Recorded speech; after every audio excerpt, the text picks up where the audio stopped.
Hi, I'm Roberto from Eagle Oil, Brazil. Hi, Roberta. How are you? I'm good, Brad. How are you? Good, thank you.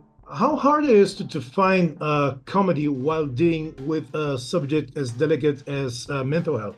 I think it's pretty easy because I think it's how we see the world. I think the world is always funny and always sad and always embarrassing, and it's like all the things at once. So I think that's just how we approach any subject. I think it's how people cope.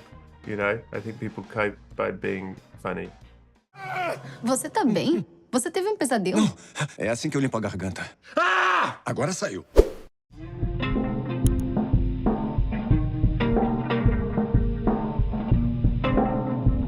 You're backstage on for season one. Yeah. So, was your character part of the plan all along? Yeah, it was season two was always about forgiveness. We knew that, and it's kind of following the idea to its most challenging conclusion. You have season one where you fall in love with all these characters, you see how they have dealt with this tragedy, and then season two you go, well, here's the man responsible for that. Can you forgive him?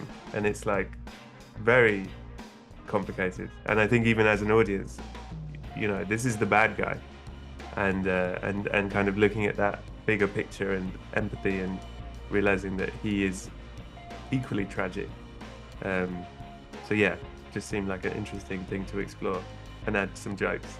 É por isso que eu odeio sair do meu consultório. I like it that we're dealing with fiction here, but it kind of resonates in our head when we see each episode, and especially now when your character shows up, that me personally, I don't know how to deal with his presence and his being there. So how hard is it to not only to write that show or to create the show or to create those characters, but to involve all the ensemble in the idea of forgiveness and the idea of having this character coming along and shaking things up? Well, it is a real like balancing act, the whole show, and that's why it takes a long time to write, because we have boards everywhere. It looks like a serial killer, and matching how does this character fit into this, and how did it across 12 episodes. And but yeah, I think it's because we had reached this place where they're a real found family and they love each other and they're kind of safe, and then in comes this bomb, essentially a bomb.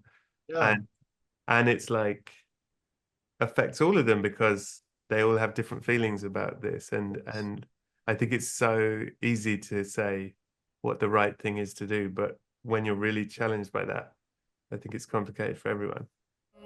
Não é o dever dos seus pacientes cuidar de você. I find it harder and harder to keep up with, all the news shows, because there's Yeah. so many networks and streaming services and even network TV. It makes me so happy when a series like Shrinking gets renewed for a new season. So do you think the battlefield got busier?